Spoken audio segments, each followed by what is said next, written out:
আপনাদের সবাইকে স্বাগত জানাচ্ছি এই মুহূর্তের একটি বিরল ঘটনার সাক্ষী হওয়ার জন্য। আমরা এই মুহূর্তে আছি বাংলাদেশের সর্বোচ্চ আদালতের প্রধান বিচারপতির যে এজলাস কক্ষ, যেখানে আপনারা শুনে থাকেন বিভিন্ন গুরুত্বপূর্ণ মামলার যে রায়গুলো দেওয়া হয়, বিচারালয়ের সর্বোচ্চ ধাপ যেখানে আসলে সম্পন্ন করা হয়, যেখানে আপিল বিভাগের পূর্ণাঙ্গ বেঞ্চ বসে, সেই আদালতে এটি আসলে এর আগে সর্বশেষ কবে নাগাদ এখানে আসলে এভাবে ভিডিও ধারণ করার বা সাধারণকে দেখানোর সুযোগ হয়েছে সেটি কেউ স্মরণ করতে পারছেন না।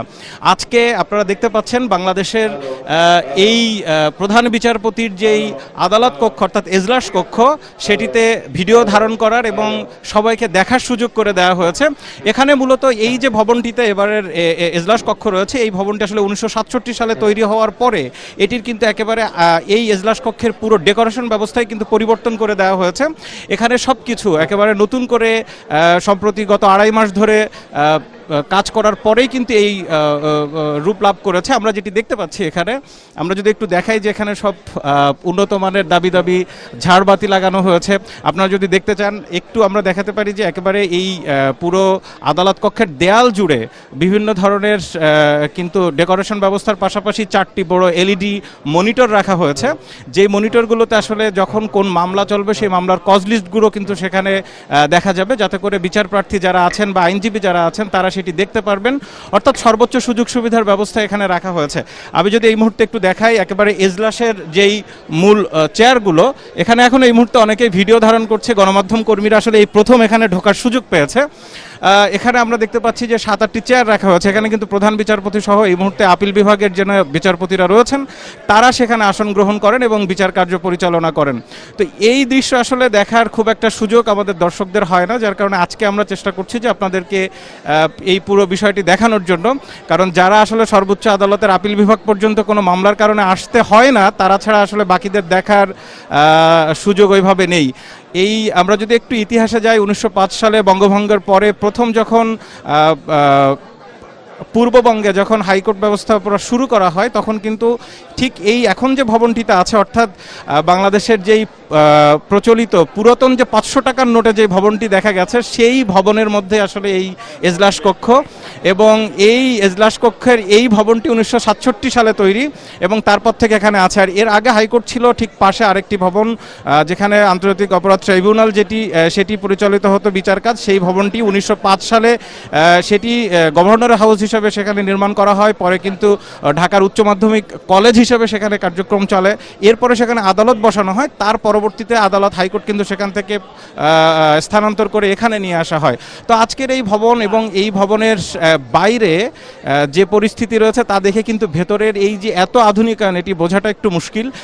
তবে এখান থেকে 2.5 মাস আগে মার্চ মাসের তৃতীয় সপ্তাহের দিকে এখানে হঠাৎ করে বিচার কাজ চলা অবস্থায় আদালতের একেবারে এই ভবনের এই কক্ষের ছাদ থেকে বিচারকদের উপরে যখন পানি পড়া শুরু করে, তারপর থেকে কিন্তু এই ভবনের যে জরাজীর্ণ অবস্থা সেটি নজরে আসে। এবং গত 2.5 মাস ধরে এই বিচার কাজ আসলে এই 1 নম্বর কোর্টে প্রধান বিচারপতির এই কোর্টে কিন্তু বন্ধ ছিল। তারপরে গত 2.5 মাস ধরে কিন্তু এখানে সর্বোচ্চ পরিবর্তন করার চেষ্টা করা হয়েছে, ডেকোরেশন ব্যবস্থা পাল্টানো হয়েছে, ইন্টেরিয়র ডিজাইন পাল্টানো হয়েছে এবং আজকের এই রূপ লাভ করেছে। এখন আজকের মূলত এই অনুষ্ঠানটি করা হচ্ছে নতুন এই যে রূপ দেয়া হলো এই আদালত কক্ষের, সেটির উদ্বোধন উপলক্ষে। এখানে বাংলাদেশের আপিল বিভাগের প্রধান বিচারপতি সহ অন্যান্য বিচারকরা কিছুক্ষণের মধ্যে আসবেন এবং এটিকে তারা উদ্বোধন করবেন। একই সাথে হাইকোর্ট বিভাগের যারা বিচারপতি রয়েছেন তারাও থাকছেন, আপিলের ডিভিশন এবং হাইকোর্ট ডিভিশনের অন্যান্য আইনজীবী যারা রয়েছেন তারাও আসলে এখানে আসবেন। তো আজকের এই প্রোগ্রামের মাধ্যমে মোটামুটি আমাদের সুযোগ হলো দর্শকদের জন্য এই পুরো কক্ষটি অর্থাৎ বাংলাদেশের প্রধান বিচারপতির যে এজলাস কক্ষ, সর্বোচ্চ আদালতের যে আদালত কক্ষ, সেটি দেখানোর।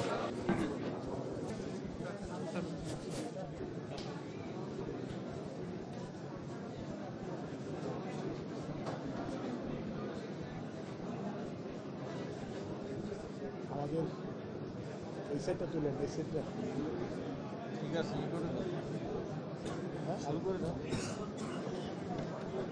Yes, Mr. Attorney General, you can start.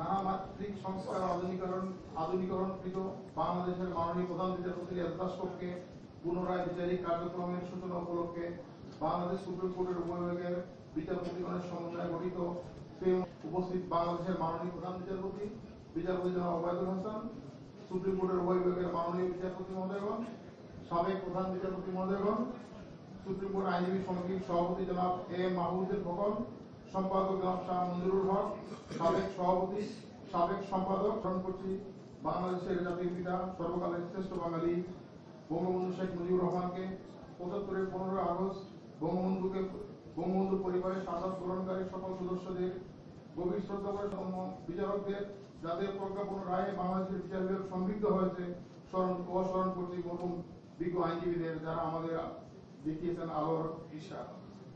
মাননীয় প্রধান বিচারপতি সুপ্রিম কোর্ট স্থাপন করেন। এভাবে এই উপমহাদেশের সুপ্রিম কোর্টের সূচনা সনদের মাধ্যমে স্যার এলিজা ইউকে প্রধান বিচারপতি হিসেবে নিয়োগ পান। রাজা নন্দ কুমারের সেই বিখ্যাত ও বিতর্কিত মামলার বিচার ওই আদালতে হয়েছিল। 1775 স্থাপন করেন তৎকালীন প্রধান বিচারপতি ইমাম হোসেন চৌধুরী। 1968 সালের 24 জুন সেই ভবনে বাংলাদেশ বঞ্চনা থেকে মুক্ত হওয়ার পর 1972 সালে আমাদের এই সুপ্রিম কোর্ট প্রতিষ্ঠিত হয়।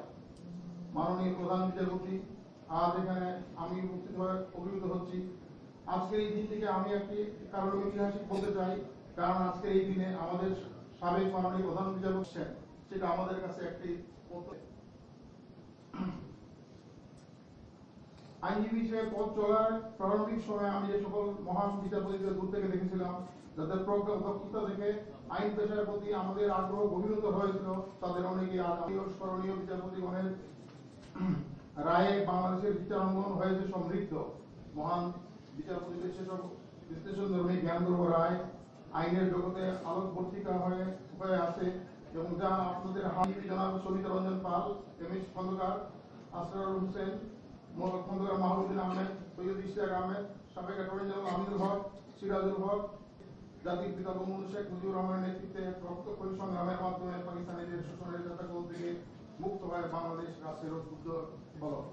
যার সংবিধানের খসড়া প্রস্তুত করেন 1972-এর 4 নভেম্বর খসড়া সংবিধান গণপরিষদ কর্তৃক গৃহীত হয় ও পাস হয় ও একই বছরের 16 ডিসেম্বর সংবিধান কার্যকর হয়।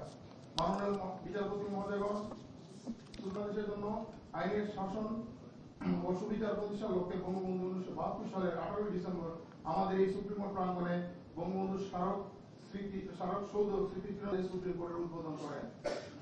আইনের শাসনের প্রতি বঙ্গবন্ধুর অকৃত্রিম ভালোবাসা।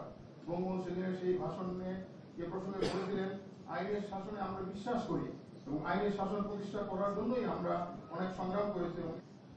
বাংলাদেশ সংবিধানে কয়েকটি মৌলিক কাঠামোর উপর দাঁড়িয়ে আছে। সংবিধান সেই মৌলিক কাঠামো মানার তাগিদ দিয়ে বঙ্গবন্ধু সেদিন বলেছিলেন, আইনের শাসন করতে হলে আমাদের শাসনদের মধ্যে যে মৌলিক জিনিস রয়েছে সেটাকে মেনে নিয়েই করতে হবে বলে বিশ্বাস করেন।